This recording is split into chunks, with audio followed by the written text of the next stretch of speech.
Okay, it is 12:30 Central Time, and we want to be honoring everybody else's time. So good afternoon, good morning, good evening, depending on where you are currently sitting, and welcome to our session. I'm going to start sharing our screen now.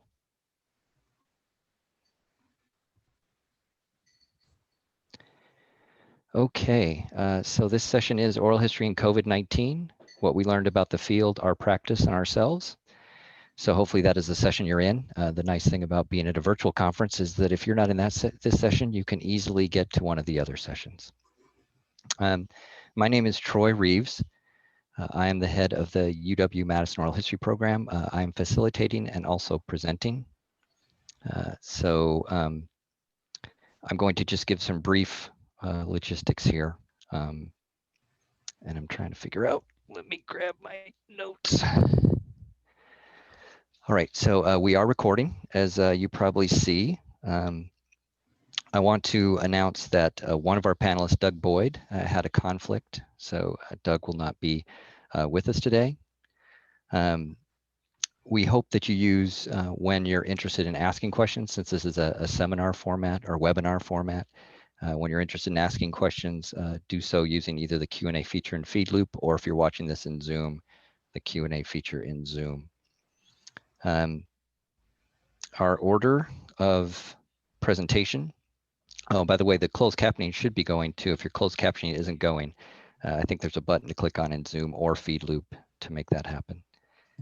So order of presentation today is Allison will go first, then Troy will go second, and then Megan and Celestin, and then Kate, and then Alida. All of us are going to do a bit more introduction of ourselves as we go along. So I want to then now turn it over to Allison Tracy Taylor. So Allison, the floor is yours. Thank you, Troy. As Troy said, I am Allison Tracy Taylor. I am an independent oral historian based in Sacramento, California. I'm also currently the immediate past president of the Oral History Association and served as its president from October 2019 to October 2020. As my title indicates, my two primary topics today are the impact of COVID on the Oral History Association and an additional discussion of my experience doing in-person interviewing during the pandemic. So in terms of the impact of COVID on the OHA, when sheltering in place orders began to be issued in early to mid-March 2020, the two most immediate issues that OHA leadership needed to deal with were first, how to handle remote interviewing as in-person interviewing is no longer safe, and how the shelter in place orders would impact our annual meeting. Slide, please.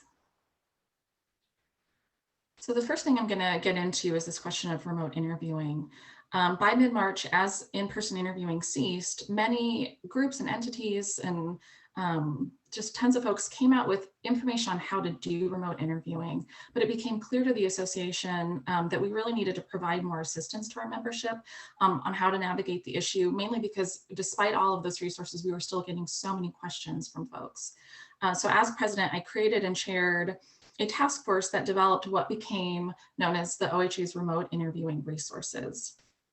We decided early on to present the information as a decision tree and integrated what we called narrative pop-outs, which are links to discussions that provide more in-depth information that users could access as needed. So this visual doesn't show it that well, but there are links in there that you can click on for more info.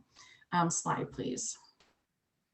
We also decided early on that we weren't going to endorse any particular platform or service or approach, but wanted to present broad platform types that seemed that as you worked your way through the tree would end up being the best fit for a particular practitioner situation.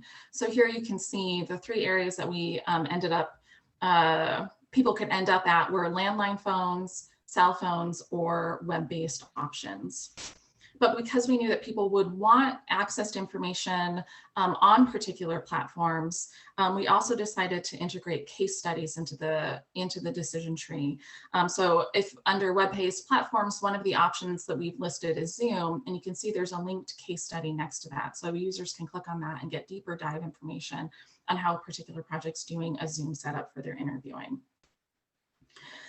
These resources were developed in response to the COVID pandemic, but the task force members felt by the end of this process that remote interviewing should be considered a legitimate tool for documenting interviews, even when it's safe to meet face-to-face again.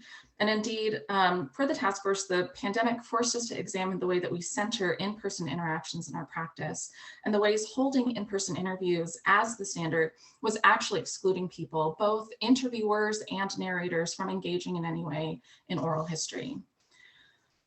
And kind of on this thread of legitimizing remote interviewing, as we've been forced to change how we work during the pandemic, the development and growth of technologies that we can utilize in remote interviewing has also grown, making it that much easier for us to integrate remote interviewing as a part of our regular practice.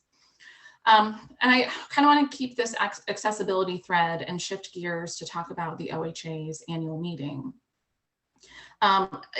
Our annual meeting is arguably like our primary offering to folks. And accordingly, there's so much I could say about the impact of the pandemic on the meeting, but I'm going to kind of focus in on this topic of accessibility.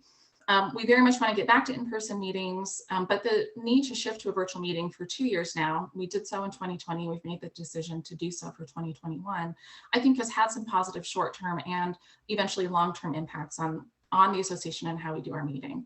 Though virtual meetings do not require less planning, they require just as much, if not more planning, they do tend to be less costly to put on. And so for the association, we took advantage of that and offered lower registration rates.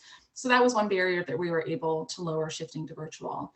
And of course, with a virtual meeting, more people who may have found travel prohibitive for various reasons, they now can access our annual meeting on the virtual platforms that we're using. And so of course, like these two benefits are pretty straightforward benefits of shifting to virtual. But of course, even in offering virtual meetings, we still have to integrate accessibility accommodations into what we're doing. And so in 2020, we integrated live captioning for all of our sessions. We had sign language interpreters for our all attendee events, in addition to live captioning. So that's for things like our keynote and our plenaries. We distributed guidelines developed by the American Folklore Society in creating accessible presentations and asked presenters to submit their materials ahead of time so attendees could access them and read through them before the actual live session. For 2021, certainly like these are the bare minimum of accommodations that we will be implementing. But we've actually put more funds and planning and thought towards accessibility and different ways that, that we can accommodate that and be more welcoming to different audiences. So certainly shifting to a virtual meeting was unplanned, to say the least. I think it's offered the OHA some real benefits in being able to rethink our practice, rethink our meeting. And I'm hopeful that the OHA will work to provide hybrid meetings kind of from now on into the future, ideally finding this balance between the benefits of in-person with the benefits of virtual, and ultimately being more inclusive to the folks that can engage with the OHA. So now to completely shift gears, I want to talk about my work as an independent oral historian, doing, as I said, in-person interviewing during the pandemic. And sorry, Troy, I realized I was supposed to tell you slide like a little bit ago, but it's fine. I'm going to put out a big disclaimer. I can provide no guarantees on the safety of the in-person setup I'm about to describe. I strongly encourage anyone who's considering in-person interviewing. I'm sorry, I'm laughing because I saw Kate on my screen laugh. This isn't a funny topic, but I just want to be clear. I can only describe this as my experience. Please don't take from it as an absolute safe, perfect way to do in-person interviewing at this time. If you do pursue a setup, please follow CDC guidelines and please follow any sort of sheltering in place orders in your city or state. So the setup that I've been working in, first of all, the interviews are done outdoors. The interview is conducted on video, and the video and audio setup is handled by a professional videographer. The narrator is not wearing a mask during the interview while they're being filmed, but everyone else is masked. The videographer is 6 feet away from me, and a co-interviewer, because it's a co-interviewing setup. Myself and the co-interviewer are 6 feet away from each other, and then we're also 6 feet away from the narrator. So it kind of creates this diamond of social distance between the four of us. I will say that the setup has worked pretty well for a handful of interviews that have been conducted over the last year. Honestly, I think the biggest challenge is the fact that we're doing the interviews outdoor, and being in California, there always has to be a leaf blower like going somewhere in the background. Though even with this setup that we have, we did have an interview scheduled at the end of January, and things like across the United States, but in California, were particularly crazy, not just in terms of like cases and all of that, but hospital capacity. And so I kind of reached out to the project administrators to express my concerns, and fortunately, and not surprisingly at all, they were completely receptive to my concerns, and we actually ended up postponing the interview until the end of March. So I'll actually be doing that next week. Fingers crossed, the need for this setup will be ending soon, though I don't think we're at that threshold yet. And again, if you're considering in-person interviewing, I think that you need to take any and every precaution you can to make it safe. But again, this is an example of one setup that has seemed to work well. And with that, I am going to conclude my presentation. I'm not sure how to wrap this up, Troy, so. Thank you, Allison. All right, so I am next, and I need to set my timer so I don't go over.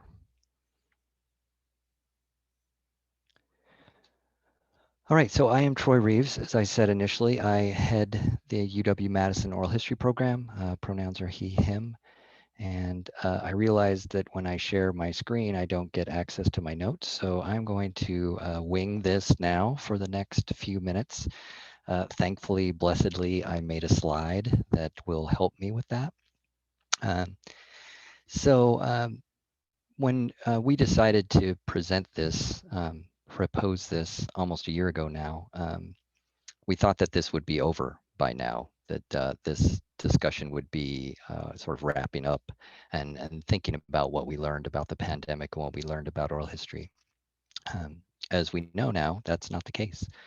So I decided to break this into three time periods. So early COVID time for our program, we had a couple of ongoing projects, student-driven projects, and the students took the digital audio recorders back to their apartments, used their cell phones, conducted interviews with the cell phone on speaker, and the digital audio recorder, which I was pleased to see that OHA said that that's actually a thing you can do. So we were ahead of the curve. This was, March, April, May of 2020. Also at the time, our archives, so the oral history program as part of the university archives, wanted to see if people were willing to donate material to our archives about the pandemic. So we set up a Google form, people started to do that, and there was a checkbox on the Google form that said, would you be interested in sitting for an oral history? So that started in these early COVID times. So we were working our way through how to continue to be a successful program during these early days of the pandemic. Mid-COVID times, and mid-COVID times for me is the longest period. It's really from the killing of George Floyd up until January 6, 2021. That's one big long mid-period in my breaking of this down. During this period, we found out about software for our computer called Total Recorder. So I was able to download that recorder, and I'm able to record a phone call, an internet phone call, a Zoom call, a Teams meeting, and it records as a WAV file, which is great for PCs. It doesn't work for Macs. So, and of course we had students who use Macs. So we tried to figure out a workaround and couldn't. So we had our students that weren't doing interviews on their cell phones use Zoom. And we just sucked it up with the fact that Zoom wasn't going to give us what we wanted in terms of a WAV file. At this point, we had done some COVID-19 oral history interviews, but we were really having we're struggling with that.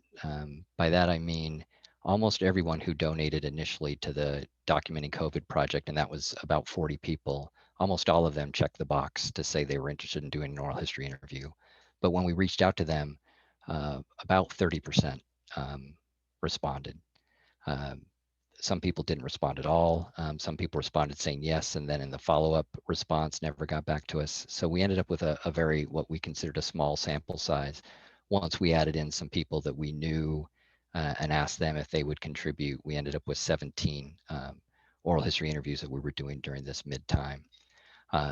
So at that point, we decided to pivot. Instead of going for a broad COVID-19 oral history project, we've decided now to reach back out to those 17 people at least 3 times. So 1 interview and then 2 follow-up interviews to try to get some more depth as opposed to the breadth of the COVID-19 project. So those are 2 of the things I want to talk about during this mid-time. And now I want to pivot to talk about this, what we call now or hopefully late COVID times. Early on, and who the heck knows exactly when, because my time, anything that happened yesterday, I can't pin an exact time on it. We found out about a tool called, or a company called Their Story. Their Story is a Zoom-like platform that allows you to record your audio as a WAV file and the video as an MP4. So this was a change for us. We're now moving to Their Story. Our students are conducting interviews using Their Story. This allows us to be able to pull a WAV file from Their Story and have an archivally sound audio file for our archives. Their Story also has a transcribing tool, which the students have been using. It looks like it gets it at about 90% accuracy, which is 90 to maybe 95%, which is great. It still takes the students a while to clean up the transcript, but you know, not as long as if they had to transcribe it themselves. We also have a subscription to Otter.ai, and we've been moving audio into Otter to also transcribe for our projects. Again, a good draft transcription that then our students go back in and clean up. And as I said, we're continuing our COVID-19 oral history project. And this means we'll actually continue it into 2022. We've decided to reach out to people at 6-month intervals. So we're now doing follow-up interviews with the people that we reached out to first, finishing those up. And then we'll do our second or third session, if you will, second follow-up session in late 2021, early 2022. So these interviews will not be public until at least 2022, if not longer.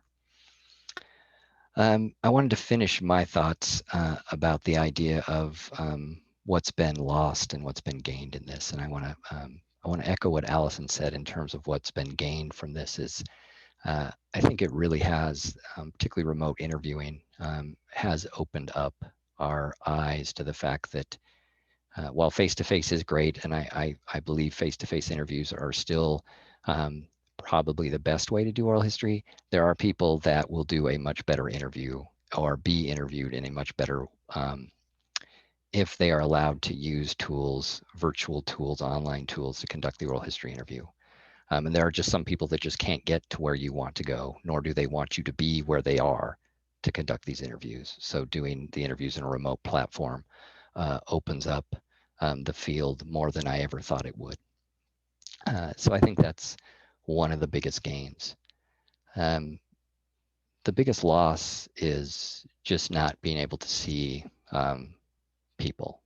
And that's not exactly true. Obviously, we see people when we're outside, or if we happen to be able to go on campus. But just the community of oral historians that we've tried to build. We've tried to work on that through some virtual get-togethers, some social gatherings. But one of the things I miss the most is miss being able to just see my colleagues and actually physically see them, be in the same space. That's why one of the things I was so looking forward to is going to Salt Lake to be able to see people. That will come back, but that certainly has been one of the biggest losses for me over the last year. All right, so that's going to wrap up my comments. So I am going to punch the slide ahead, and I'm going to mute myself, and we will turn it over now to Megan and Celestin. Hi, everybody. I'm Megan Crutcher, and I'm presenting via a video with my colleague Celestin Mpagaze from the Pittsburgh Refugee Stories Oral History Initiative. Unfortunately, Celestin was not able to be with us today, but he's recorded a video that's towards the end of my presentation where he'll add his 2 cents to this presentation. So we're from the Pittsburgh Refugee Stories Oral History Initiative, which started out of Duquesne University. Slide, Troy. And introducing the project, if you want to go in depth as to what we're all about and what we were all about prior to COVID, our website, refugeesofpittsburgh.org, is a great place to start. We started out of a course project for the Introduction to Oral History course at Duquesne University in the Public History Master's program. And now the 3 of us master's students who started this project are living in different areas. We graduated at the end of 2020 in the midst of the pandemic. But our project, which started in fall 2019, asked the question of what life looked like in America, and especially in Pittsburgh, Pennsylvania, for refugees at the current time. Noting that we're currently living amidst the largest refugee crisis since the end of World War II. We wanted to understand how refugees see this crisis themselves and how their identity is shaped or not shaped by their status as refugees. We chose to specifically focus on Pittsburgh because that is where Duquesne is located. And we focused specifically on Congolese refugees in Pittsburgh due to existing connections and partnerships that we had in that community at the time. Slide, Troy. So our methodology over the real course of the project, which was from fall 2019 to the middle of spring 2020, right about March when the pandemic hit, was really beset by obstacles from the beginning. Being a student project, obviously time and resources were of the essence, and that was something that we had to overcome. We also faced the obstacle of finding willing narrators outside of our core group of 2. One of the 2 was my existing friendship and partnership in the community, and then the other one is Celestin, who we'll hear from later.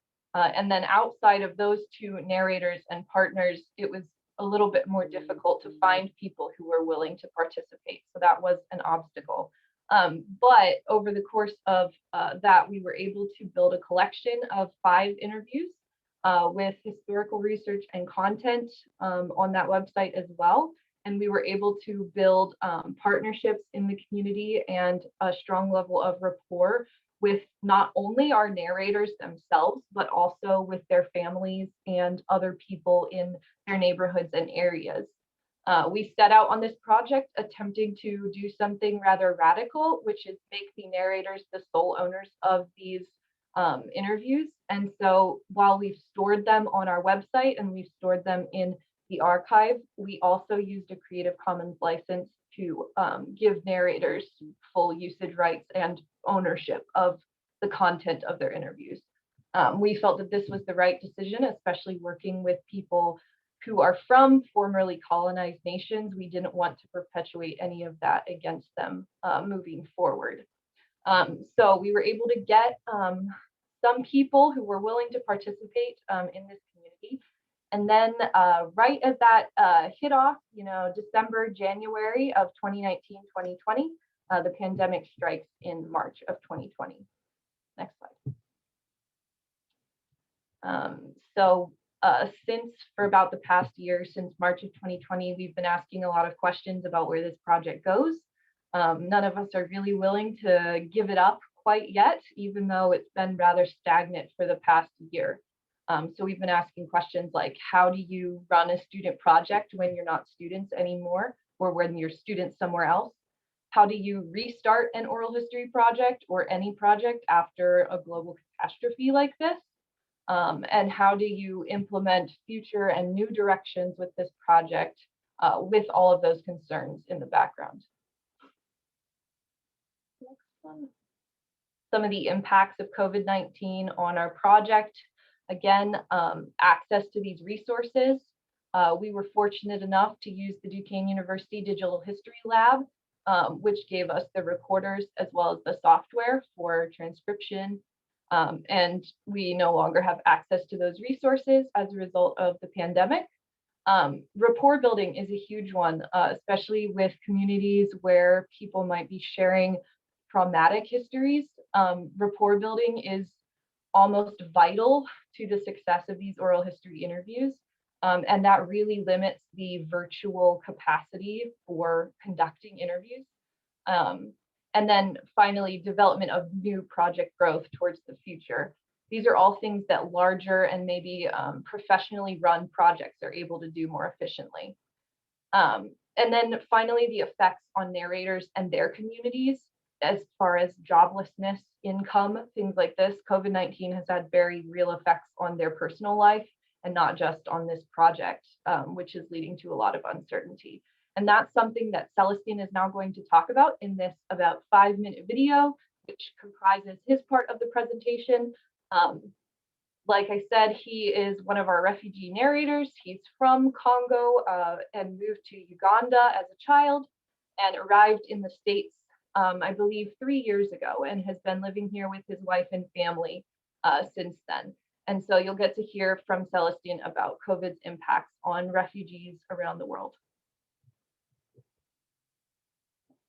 Mpagaze, Celestin. I'm a born of Democratic Republic of Congo. I am married. I have been a refugee in Changwali refugee settlement in Uganda for almost 22 years. I was resettled in the US, in Pittsburgh, Pennsylvania, in 2018.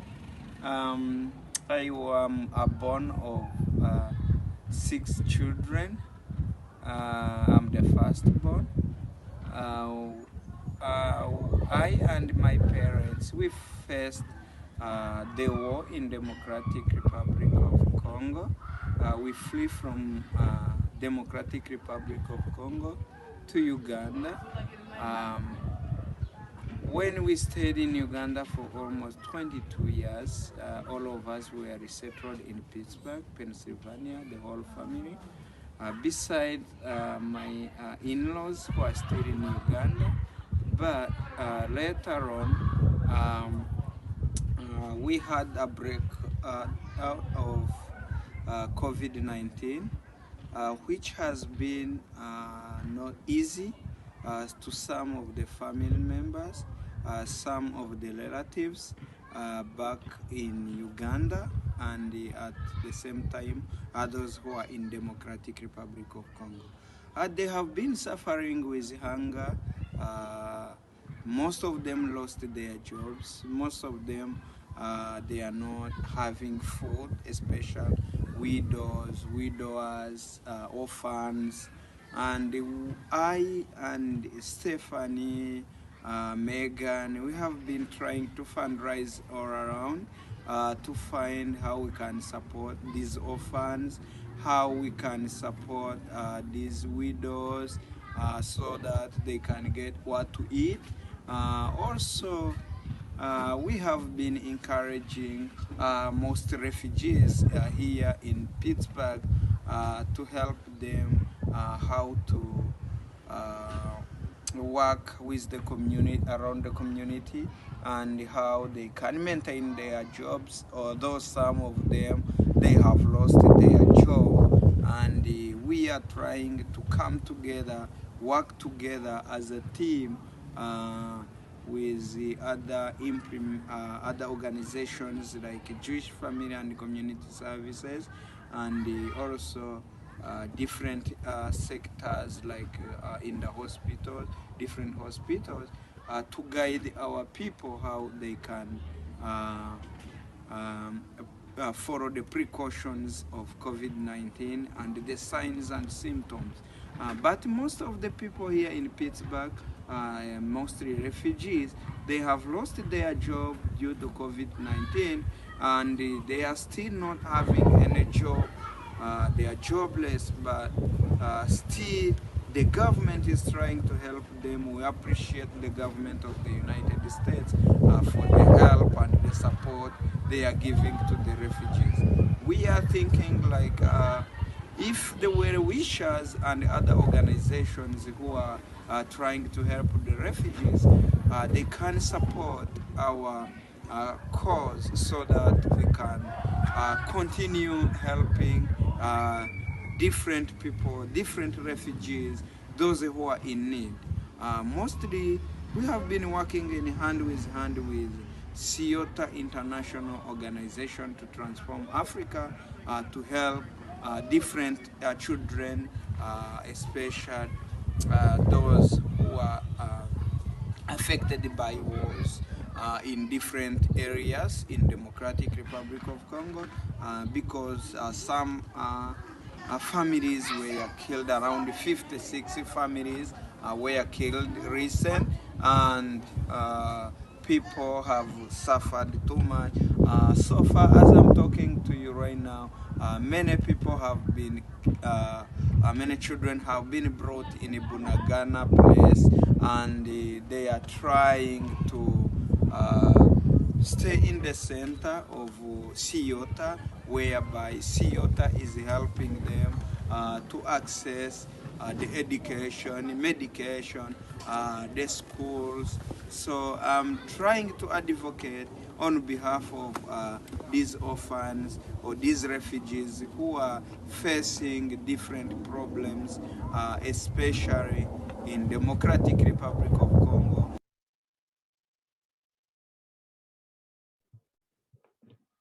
Mpagaze, Celestin. Next slide. So Celestin mentioned several of these initiatives that are potential futures for us that are rather stagnant right now. We're looking at future options and routes like partnerships with some of the organizations in the refugee settlement that Celestin moved from, which is called Changwali in Uganda. CIOTA and COBRAWAS are two of these organizations that work with youth in these camps. Prior to the pandemic, we were hoping to conduct interviews within Changwali, as well as potentially using virtual avenues. But of course, those initiatives were not able to move forward. So there are some options for us moving forward, but we don't know if or when they'll occur. So the most desirable, of course, would be continuing the project and altering certain aspects to make it possible due to all of these obstacles. But then option B is that a project such as this one can be short-term, small, and still make an impact in terms of sharing histories that have otherwise been undocumented or overlooked, and can make an impact in a community and provide not just connections for this oral history project, but enduring partnerships and ongoing efforts. So here you can see a picture of me with two of our narrators, and then a poster that we had planned to put up right before the pandemic to hopefully get the word out for more narrators. But we'll see if these options play out. We're holding them loosely at this point. So yeah, this is our project. And if you have questions, comments, advice, you can visit our website that I've mentioned right there, or we're at Refugees of PGH on Instagram and Twitter. We haven't posted in a while, of course, due to the pandemic, but we'd love to keep going and need your help and support to do so. Thank you. Thank you, Macon. So we're now going to move to, I call her Kate, but I believe her formal name is Catherine Scott. Thank you. Good afternoon, everybody, and thanks for joining us today. One day, I hope to see all of you in person and embrace you in whatever form we feel comfortable with at that time. I am Kate Scott. I go by Kate, and I'm a historian at the Senate Historical Office here in Washington, D.C. For those of you who don't know, just a brief overview of our office mission. The Senate created the Senate Historical Office more than 40 years ago, really to preserve and promote the institution's history. And one of the ways that we document changes in the Senate over time in its practices and procedures and the people who inhabit this space is by conducting oral history interviews. Our interviews kind of fall within two categories. We do a lot of career interviews with long-serving Senate staff and occasionally a US Senator. Those interviews typically take place over days, months, and sometimes years. We also do a series of debriefing interviews to document very specific historical events. For example, Senate historians did debriefing interviews following the impeachment trial of President Bill Clinton in 1999. They also did debriefing interviews to establish the story of how the anthrax attack of 2001 impacted the Senate community. But generally, our practice is person-to-person interviews. People come here and meet us here in our office where we can control the environment. We sit in close proximity to one another. We use digital voice recorders, although recently we've also made the step of adding a video component to our interviewing process. We process all of our interviews in-house. We don't use outside transcription services. We do everything in-house. And we make our interviews, select interview transcripts are available on the Senate website. All of our interviews that are open for research are available in office. Most people use transcripts when they want to use our interviews, but I'm kind of excited about this development. In the past couple of years, documentarians and now increasingly podcasters are really interested in utilizing our audio components of our interviews. So we've been really excited to be sharing some of that work. But so that's sort of our normal practice. And then jumping back to March 2020, in just a few days before the World Health Organization declared COVID-19 to be a global pandemic, we in the Senate Historical Office were in the process of preparing what we believed would be our debriefing interviews following the presidential impeachment trial of Donald Trump, which had concluded just a couple of weeks before. We had drafted our questions, we had drawn up our lists of narrators that we wanted to include in the project. We were preparing our research and chronologies of events. My colleague Dan Holt and I also had at that time a couple of career interviews that we had already begun. I had conducted 5 interviews with a narrator. Dan had conducted 1, and we had done those, of course, in person like we normally do here in the office. So those were also projects that were underway. I'll never forget actually the last face-to-face oral history interview that I did. It was on March 6th of 2020, and it was the 6th interview that I did with this narrator, and they came into my office and sat down, and I had prepared for them a glass of water, which I had placed on the table next to their chair, as I do for every interview that as I prepare for every interview that I conduct. And I don't know if you remember, it seems quaint now, but at the time, the public health, sort of the emphasis on maintaining public health was vigorous and vigorous hand washing for 20 seconds at a time and doing it as often as you could, right? And I remember that we had an interview that was like an hour, maybe an hour and 15 minutes long, and they never touched that water. And that was the first time that had happened over the course of the times that we had met. And I remember thinking when the interview concluded, wow, maybe this public health crisis is going to impact the way that I can conduct my interviews. Maybe people won't be comfortable being in here with me anymore. Little did I know that a week after that interview, I walked out of the Senate office building and not to return for the next 3 months.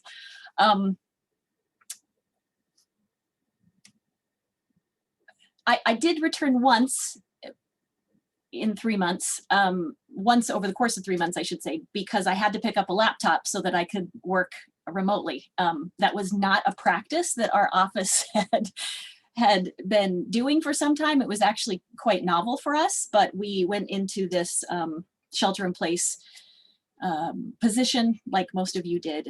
And then we kind of had to try and figure out how we're going to do this work.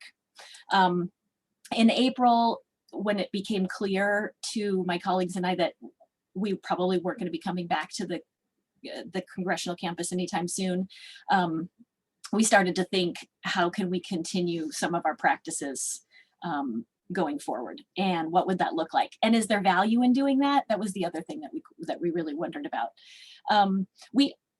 for the career interviews, our narrators were game to try a virtual interviewing format. We took some guidance from a publication that the British Library put out, I think in early April of 2020. And then also, of course, using the remote interviewing resources that OHA published to sort of think about what that world would look like for us and if we could make it happen. Eventually, we determined that we could make it work, and their Senate offices approved our decision to go ahead with those interviews. I would say I'll mention just quickly 2 challenges. One was that, and this was more concerning, I think, for my colleague Dan than it was for me, but I thought I would mention it as he mentioned it to me. He found that he couldn't read the body language well in a virtual format, and that was not his preference. He said he really thought that he lost some of those cues. Sort of when you're in an interview with someone and they're talking very quickly, sometimes your body language can help them slow down or maybe pause so that you can ask a follow-up question. And he found that was really difficult to do over Skype, which was the type of software that we decided to use. I was really, I found it really irritating in the beginning that I couldn't control the sound environment. I remember a day, following Allison's comment, I remember a day in late April or maybe early May when I was conducting an interview from home, and my narrator was also in their home. And it was a beautiful sunny spring day, and everyone in my neighborhood decided at that moment to pull out the weed whackers and the lawn mowers and go to town on their yards. So this whole interview, like for an hour, is just constant motor noise in the background. I was incredibly irritated about that at the time, but now I actually feel like it's kind of part of the record. It adds a little layer of authenticity to this whole thing that we've done. The other thing that kept happening over the course of our interviews is both of us were working at home, and we had children in our virtual work at home environment who at times would unintentionally come in, and the recording would pick up their voices, which is actually kind of cute, but at the time I was a little bit irritated by it. Frankly, in the end, I would say overall, we were delighted to do this type of interviewing. And I think following on what some of my, what some of the other panelists have mentioned today, I think that it opens up a world of possibilities to us that we really hadn't considered before. We always want to interview people in our office, and maybe we need to do away with that policy. Maybe that shouldn't be our emphasis. 3 quick things to wrap up. 1, what did we learn? Well, first, I think the oral history field is incredibly strong and resilient. I think we've been tested by this pandemic, and based on the work that I'm hearing that's going on at this time, I'm so impressed. And so much of that work has been possible because leaders in our flagship organizations immediately recognized the significance of the moment and the fact that we in the community would need support, and they just jumped right into it. And it's been nice to have that community over time to support our efforts. I know I need to wrap it up, Troy. Give me 30 seconds. 2, what we learned, oral history practice, I think, is uniquely situated to capture the wide-ranging experiences from people of all walks of life at this particular moment in time. I think that we're going to be able to present with all of these interviews a real mosaic of what it was like to experience this for future generations to understand this moment. And then finally, I realized for myself that I really don't like failure. I don't think most people do, but I really found in the past year that there were a number of things that we just failed to accomplish. We haven't done debriefings on either of the presidential impeachment trials, something I was really looking forward to doing.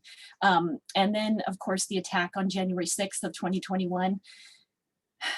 We will do a debriefing on that event, but frankly, the trauma to the community is still very real, and we need to take some time before we jump into that project. One last thought is that I think by nature and training, oral historians are really good at extending empathy and offering grace to our narrators, in part because we're so deeply appreciative of their willingness to share their stories with us and the world. But what I've learned in the past year is that I need to learn to extend that grace to myself at times, and that's been hard. That's been hard to do, and I'll continue to work at that. So that's the end, and I will pass it over to Alida. Thank you. Thank you, Kate. And now our final presenter, Alida, I will mute up and change the slide, and you can go for it.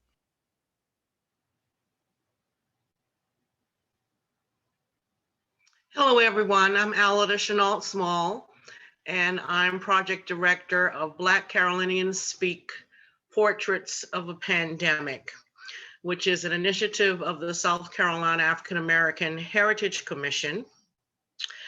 And a little bit on the commission and its foundation. The commission was established in 1993 as a council by joint resolution of the General Assembly, and then reestablished as a commission in 2001, and has 15 members from throughout South Carolina. The commission is supported by the Wegoja Foundation. So those are the two key elements who are involved in the initiating this oral history project and its maintenance and its continuance. The commission's mission is to support the efforts of people statewide to identify, promote the preservation of historic sites, structures, buildings, and the culture of African Americans in South Carolina, and also to assist the efforts of the State Department of Archives and History.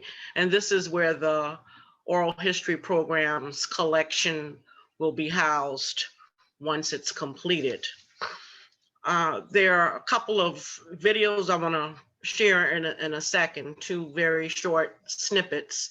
I will say first that the project, Black Carolinians Speak, came up as a result of one of the 15 commission members having, some say, an epiphany while in the grocery store last spring. As you recall, that's when things were really starting to evolve to another way of life and living and thinking and functioning as a result of the pandemic growing and more being said and thought about it. And so this gentleman was wondering while standing in a distant line at a store, just how much information was there out there on the Black community in South Carolina as a result of the 1918-1919 pandemic. So after a little bit of research, they found that there was very, very little recorded about that issue, that major health hazard, health issue from 100 years ago. And then that's how the current project got born. The commission decided to do something about it, to make sure that there are many voices that are out there for future researchers, documentarians, filmmakers, genealogists, just anyone out there in the future to know exactly what was the impact of COVID-19 on the African American population in South Carolina. So the project started then in May and is going very well up to the present. And we hope to have complete success. When we're done, complete success would be voices recorded from all 46 counties in the state. We use Zoom. Let me show the snippets and then I'll give some comments on how I'm a little different, if you had noticed, from my co-panelists in their professional endeavors, and how this project is a little set apart. So the first one is a general overview on the project, and the second is a short snapshot of one of the interviewees' story from last June. Troy, please. People will be able to look 100 years from now. They will know how we got over. This makes it even more important that we shine this light. Part of it also wasn't the fact that we couldn't have the physical graduation, but I also couldn't celebrate with my family out of town. for me, I feel like this is a new normal. This is not going away anytime soon, I don't think. Anything that's happened before can happen again. And the same thing is at play with this virus. You know, we are no longer in a building, and we've talked about church being, you know, with us, in us. Have you traveled abroad late in the past 6 months? You know, we were trying to trace it back as early as November.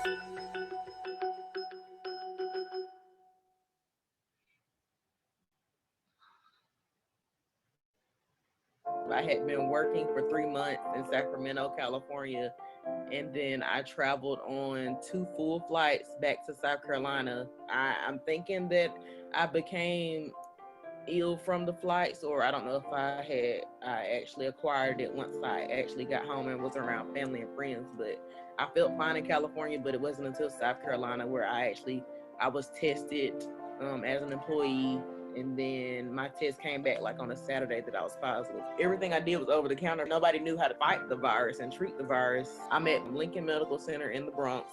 It's a community or state funded hospital. We have a lot of, you know, homeless population. I get hope from the fact of how much survival I've seen and how much fight I've seen. Since they're surviving, I know that it can be beaten, and the state can come together and the country can come together, and researchers and the medical teams can come together and find the right cure and the right treatment.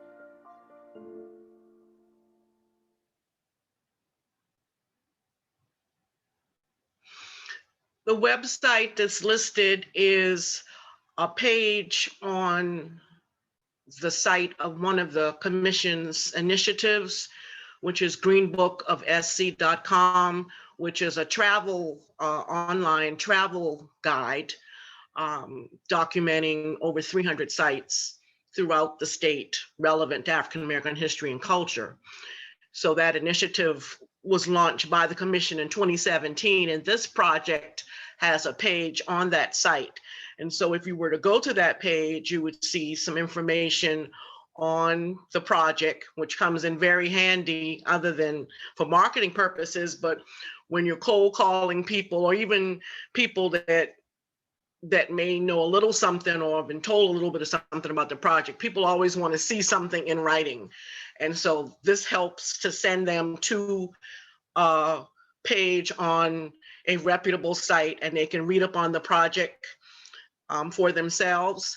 And then also on this page is a form you can fill out. We call it the portal.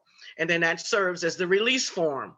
So anybody who wants to submit any documentation, like a blog or just thoughts they want to share, or a testimonial they may have given some thought to and wanted to submit, or photos, they can then fill out the form, was asked for the basic information, vitals, and then a space for any other information they want to share on their impact, or if they've submitted photos, they can elaborate on them. We've gotten artwork, and then people gave their artist statement, and then you upload it. And as I mentioned, that serves as a release form. And there's also a space on that form where you can indicate whether or not you want to be interviewed. So that got a lot of activity in the beginning of the project, particularly as there were a number of media blitzes on the project, in written media as well as online media and social media. So a lot of people were going to that page and submitting stuff, as well as indicating whether they wanted to be interviewed. That has slowed down, but meanwhile, presently we have 122 interviews. But at the end of last year, we had 87. We're up to 122, which includes 30 submitted from students from projects from 2 HBCUs, one in Columbia, one in Orangeburg, that are adding to the project. We have 26 out of the 46 counties that are done. And so about 30 more that we need to do before we will consider ourselves completely successful. And as I mentioned, I know I only have a little bit of time left One thing that sets me apart from my co-panelists is that they had projects and programs that were going prior to the pandemic. This one came up as a result of the pandemic and is fueled by it in terms of people sharing their thoughts and their experiences, their impact as a result of COVID-19.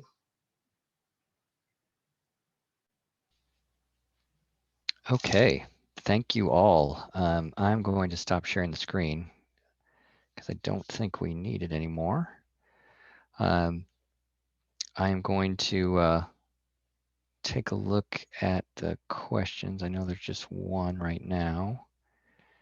I'm going to read the question, and then I think Allison wants to take first crack at it. So this is a question from Susan Smith. What, if any, is the role of body language in oral history? Have you found that you're changing the directions of your interviews or questions less frequently because it's harder to see what folks are doing with their hands, for example? What other non-oral cues you normally read are lost or obscured when you carry out interviews remotely? Go ahead, Allison. I'm gonna just say something really briefly and then let, I think other panelists would probably have more to say to this since they've done more remote interviewing than I have. I mean, I think certainly body language plays a really big role in oral history.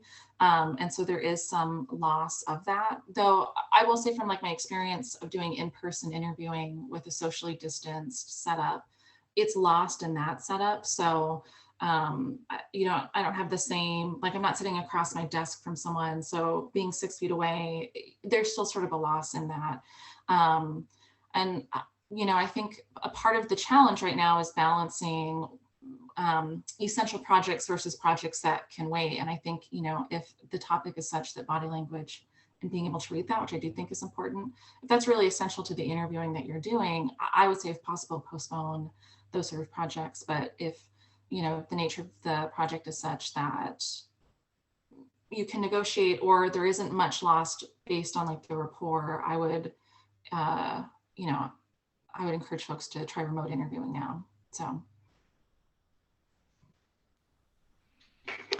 Anybody else want to take a swing at the body language question?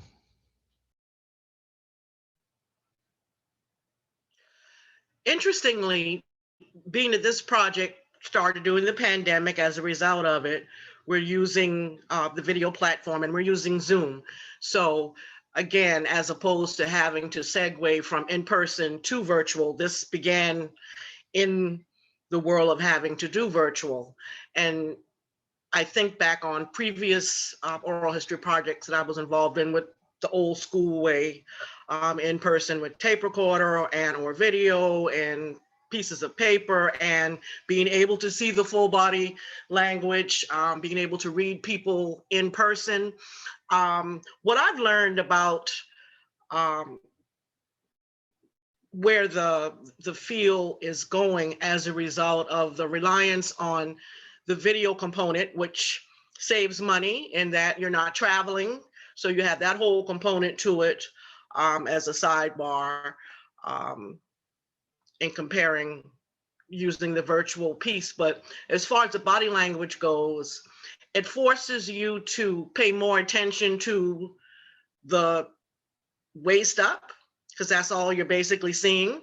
So whereas before you may be looking at full body, like people stomping their or tapping their feet or shaking their legs, or how you choose to read that, it forces you to read from the mid body up. So you have to rely on facial expressions.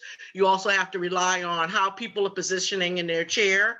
When they start coming forward like this, what does that mean versus to the side? So you read this part of the body now. You have no choice. And also you have to rely on voice quality, inflection, and volume, and speed or not, in order to try to get those same reads that we would have gotten one time in a completely different way.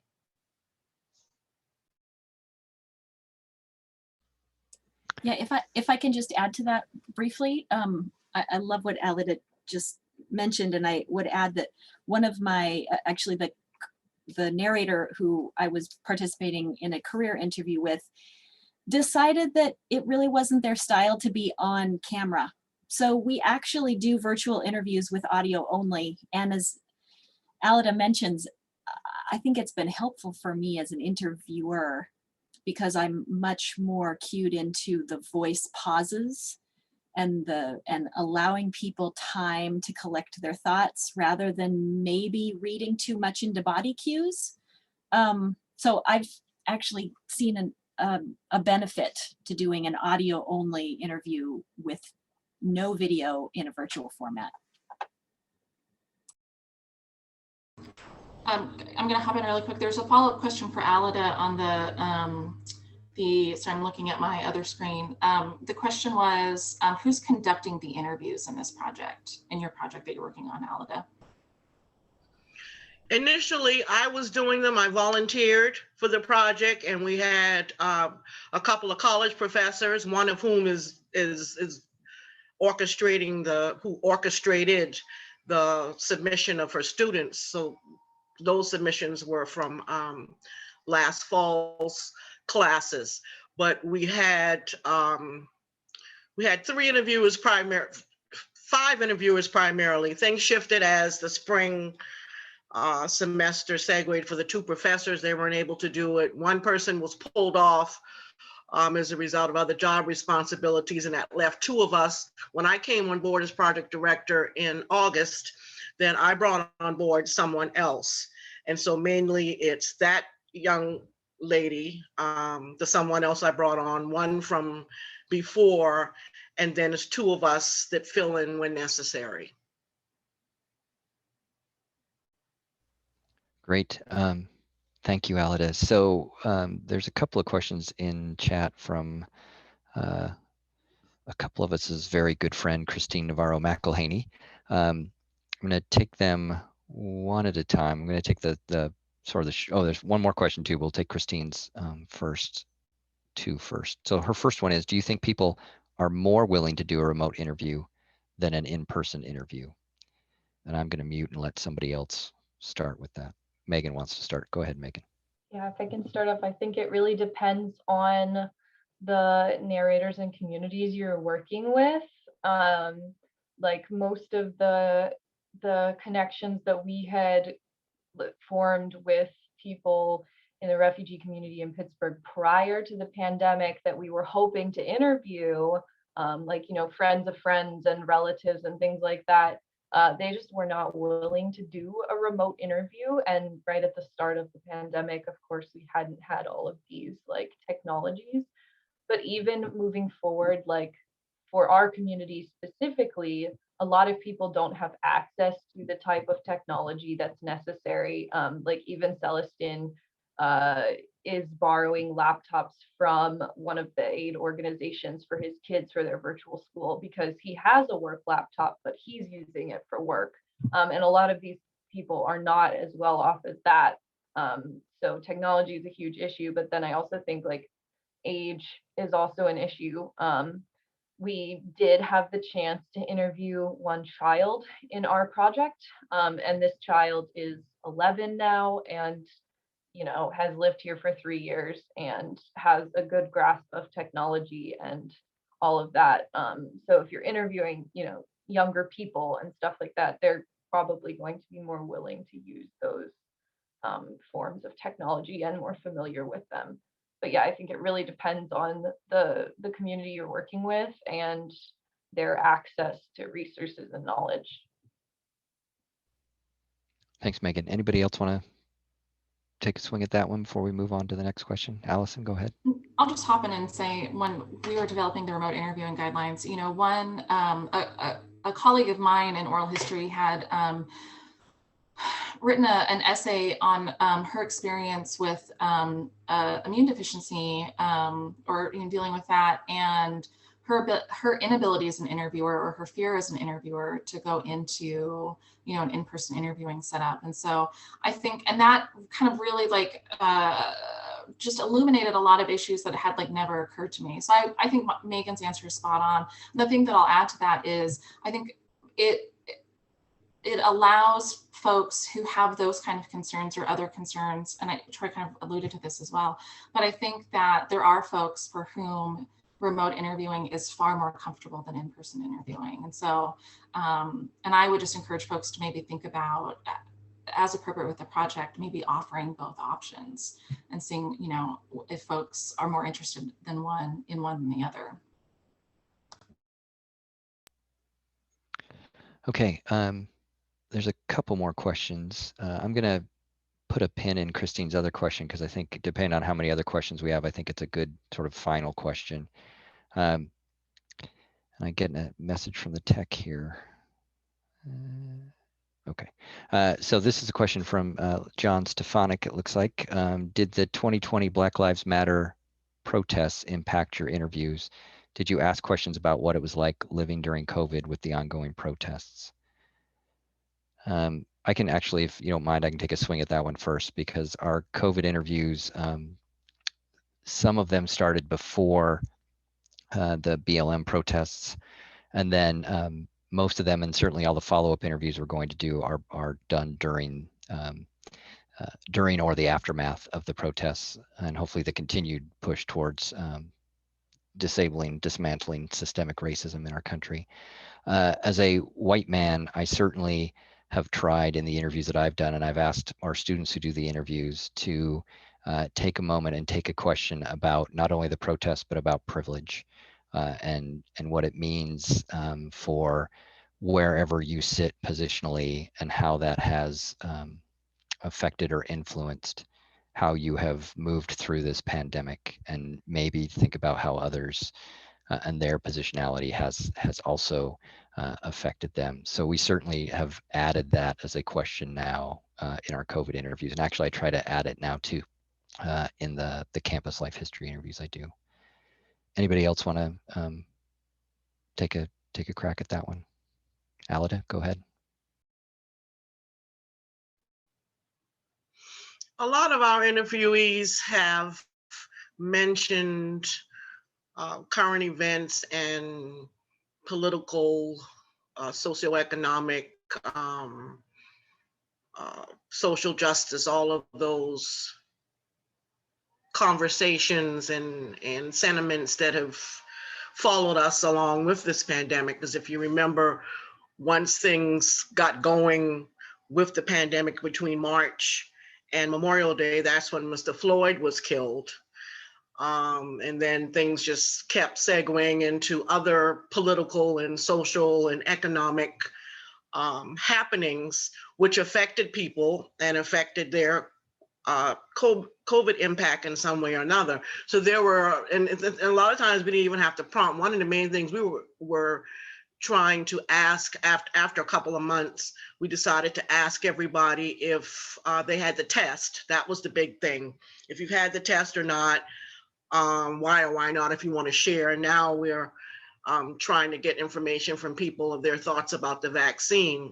But you could see with the interviews, and just it hasn't been a year yet, as time went on chronologically, the interviews are flavored not only about how people are faring, good, bad, or neutral, but also how current events are shaping their lives that they really want to share. So whether it was the police brutality, or whether it was the November election, whether it was weather systems, and then of course, for some people that impacted their economics. So say if you were in tourism, like I have been, and heavily impacted by COVID, then you've got incidents of COVID messing with your money, and then maybe protests might be, although a good thing, but still they can have an effect on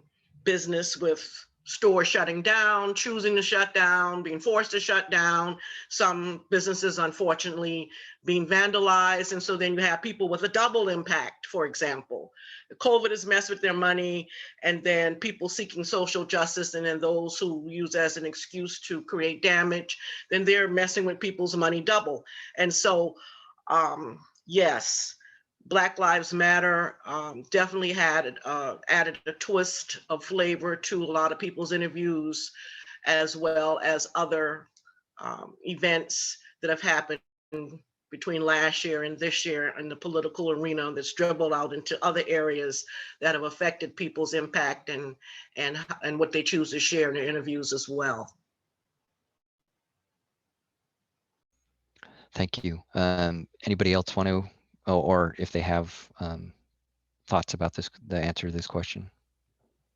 Yeah, if I can hop in, working with this project, and a lot of our narrators, in fact, all of them at this point being Black African refugees, one of the questions that we had built in to our interviewing process was about experiences specifically with white Americans. Because our focus here is trying to figure out how people view their experiences as a refugee in America. And at the time of this project, we were under a certain administration that was unfriendly to refugees. So we sort of had this pushback of asking this question: how have you experienced America? Like, do you feel welcome here? Do you feel like you're fitting in? Do you feel like you're growing? Or, you know, we didn't necessarily ask it that way, but how is your experience with other Americans? And as might be expected, we got quite a diversity of responses. Some people had negative stories, some people had positive stories, some people had, you know, oh, you know, a lot of my friends experience these things, but I've never had this experience, so I don't really know. So it really varied from person to person. But I think moving forward, the way that we ask that question might change a little bit, especially with growing awareness of the Black Lives Matter movement. I think we might, if we're able to continue this project, of course, moving forward, I think we might add a question like, how do you think about the Black Lives Matter movement? Or are you aware of it? Because in the past, our question has been more like, oh, how are your relationships with Americans? Like how, you know, sort of nebulously getting at this idea of, you know, the racism that is inherent and the systemic racism that's inherent in America for real. So I think moving forward, we might change that question to be a little bit more targeted at that specifically. But yeah, in the past, it's just been a very general experiences. Okay, thank you, Megan. Let's move to Christine's question, and then if there doesn't end up being any more questions, I might ask one of our panelists to finish up. We've sort of answered this, I think, in some of our answers, but Christine asked it directly here. How will remote interviewing impact the future of the oral history field? I don't know if anybody wants to start with that one.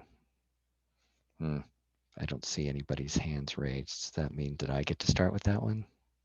Okay, heads nodding yes. All right.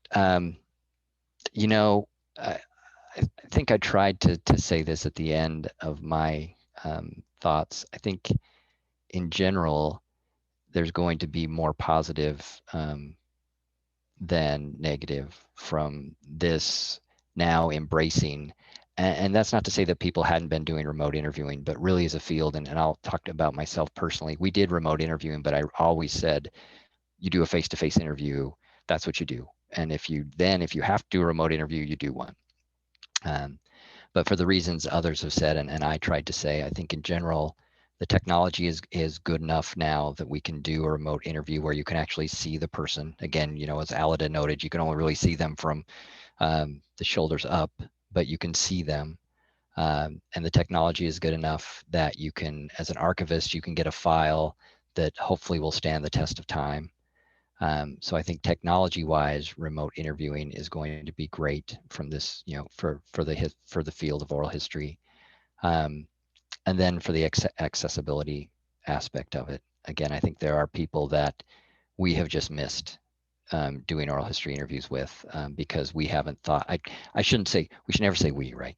I have missed these people, and I've missed these opportunities because I have been in a mindset where it had to be face-to-face.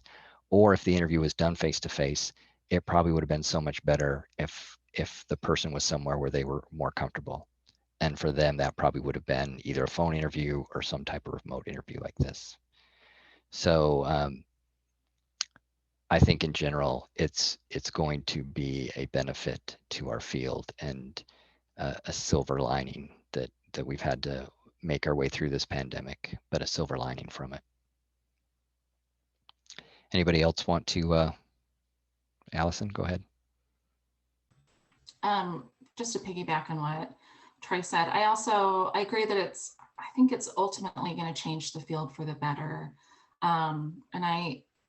I think not just in terms of like the additional stories, because we'll have access to the same stories we had access to doing in person, right? I mean, that's not going to change.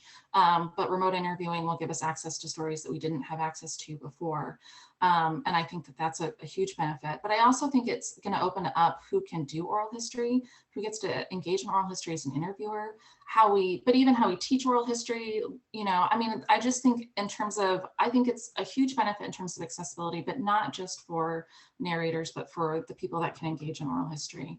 And I maybe didn't make that point very clearly in my presentation, but the shift to virtual in both interviewing and in our annual meeting is opening up at least the Oral History Association, if not, you know, the broader field, to people that just couldn't participate in it before. And I think for me, you know, and I take this really seriously as an independent oral historian. Like it's not been an easy path for me being independent.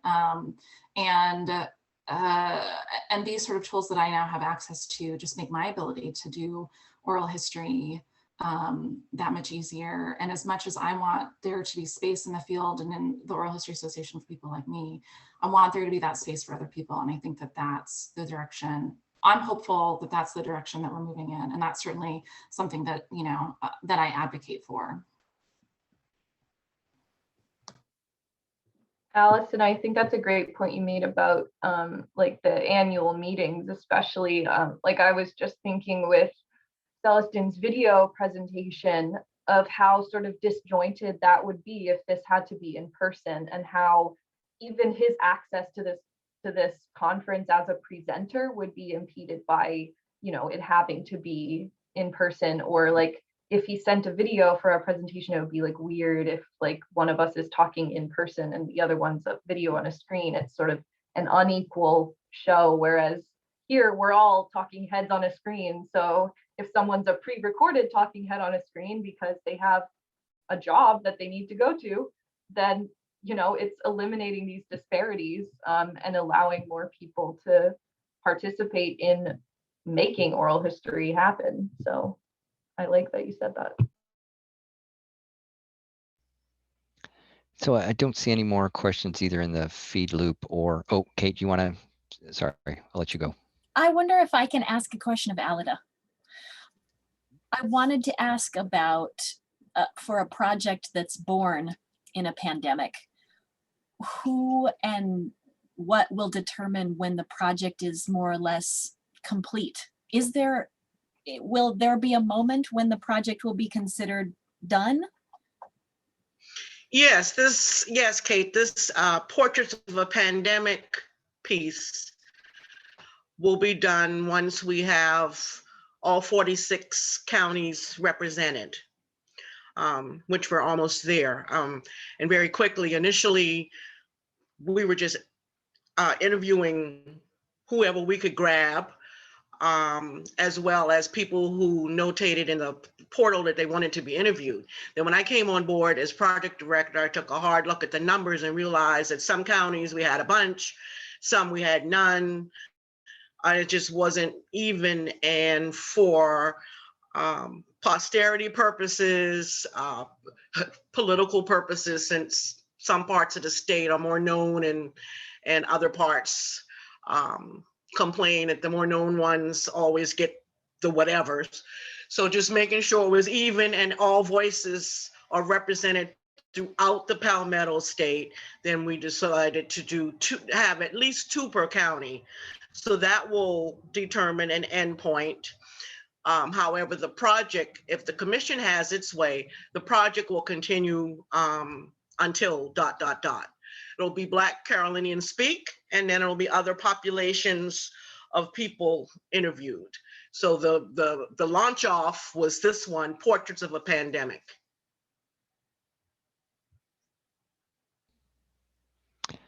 So I didn't tell you all this question was coming, but since we actually have some time, I asked this question and I realize now I've been asking it in a negative way of the people that I've been interviewing for COVID-19. And I'm going to ask you all in a positive way.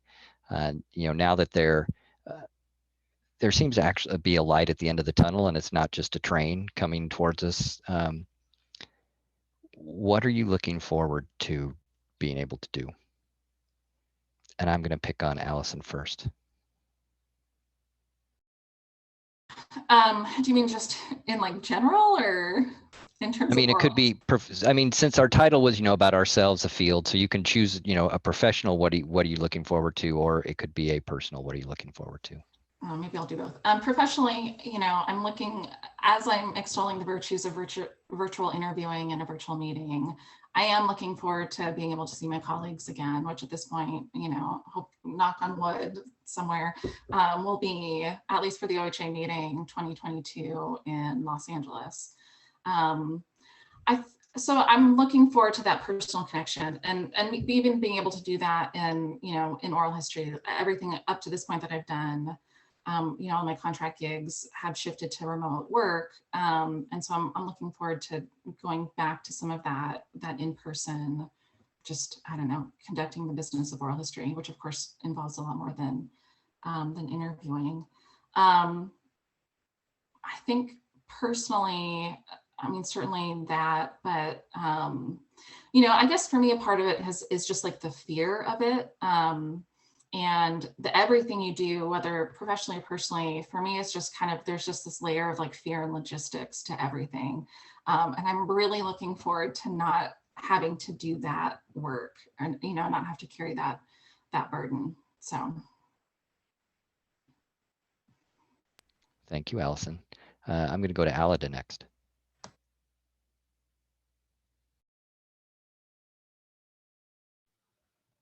While I continue to get my thought together, please repeat the question.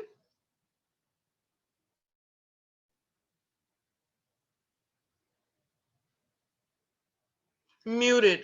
No, it only took me almost the whole entire session to actually mute myself and stop unmuting. So it's what are you looking forward to once whatever this post-pandemic world is like? What are you looking forward to, either professionally or personally or both?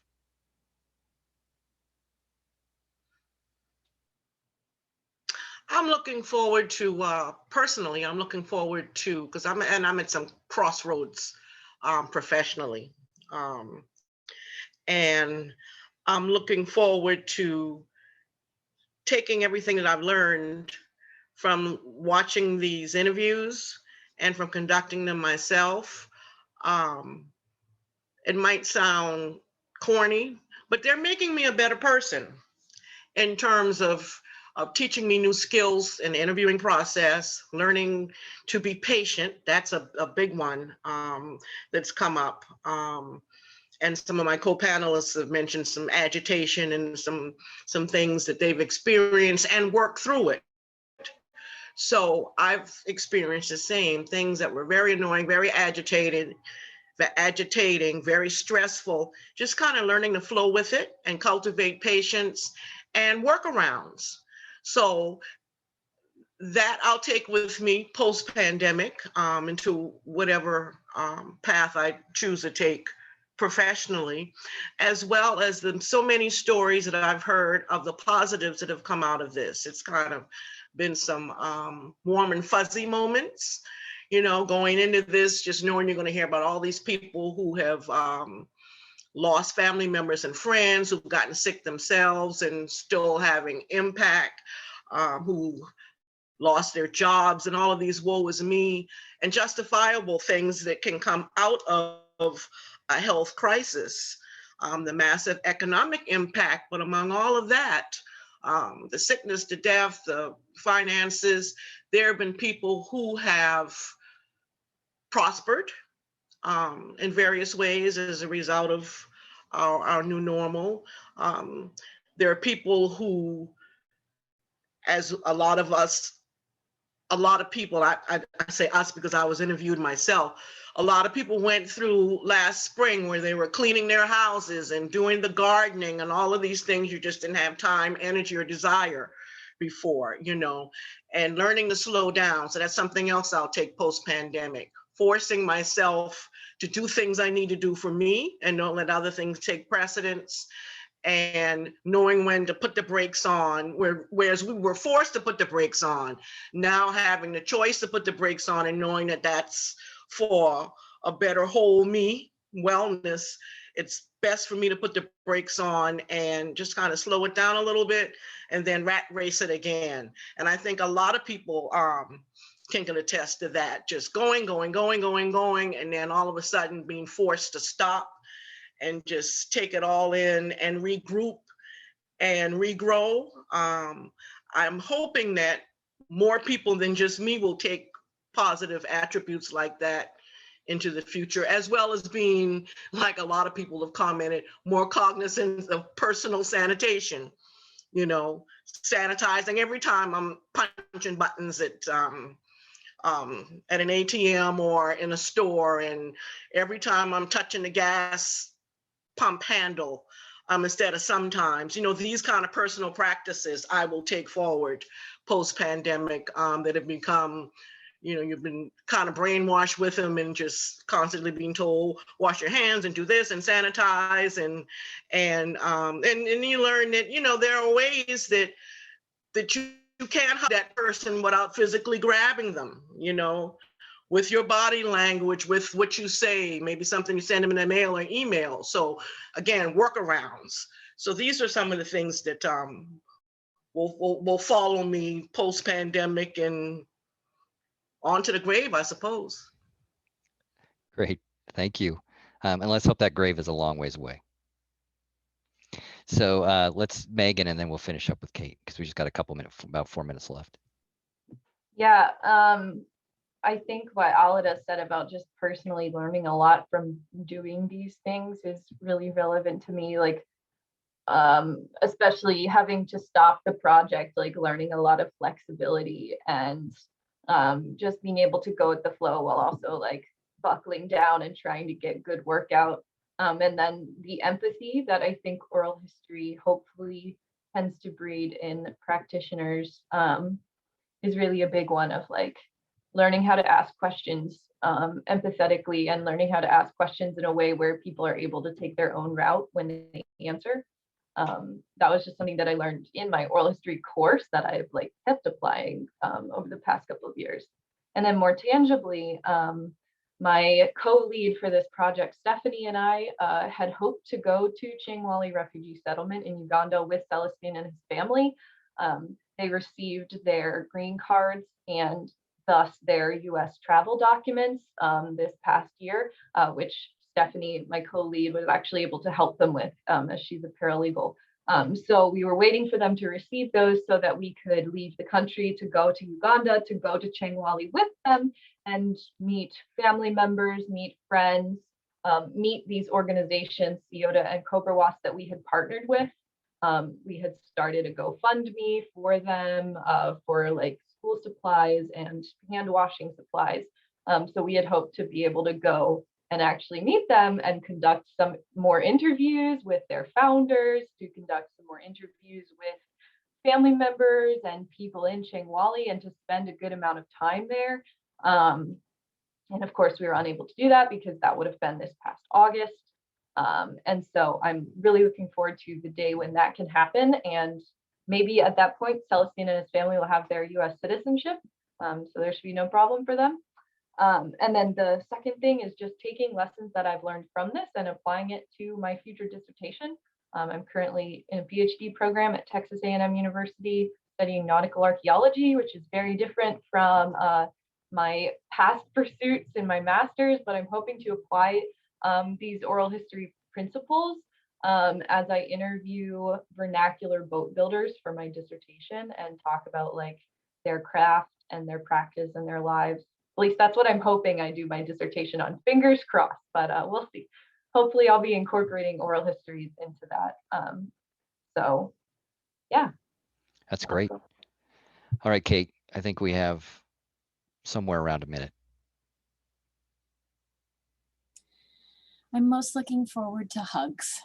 Hugging people who will allow me to do so, who are comfortable with me doing so. outside of my immediate family, of course, who I hug all the time. But professionally, I really am looking forward to doing these oral history, these debriefings for the 2 impeachment trials. We'll see what comes of that. I haven't given up, but at this point, it seems like a distant possibility. All right. Well, my clock says 2 o'clock Central Time, which is the end of our time. So I want to thank all of you for your presentations and your comments. I truly appreciate it, and for being a part of this roundtable, and for all of those who participated in terms of being in the audience, asking questions. Thank you, and thank you to our tech person, Sam, for helping us initially. So I hope to see you all again face to face, and Kate, I will hug you. So let's just get that out there right now. All right. Hey. Thank you. Bye, Thanks, everybody. everybody. Thank you Nice to all. meet It was everybody. a pleasure. Thank you so much. Bye. Take care.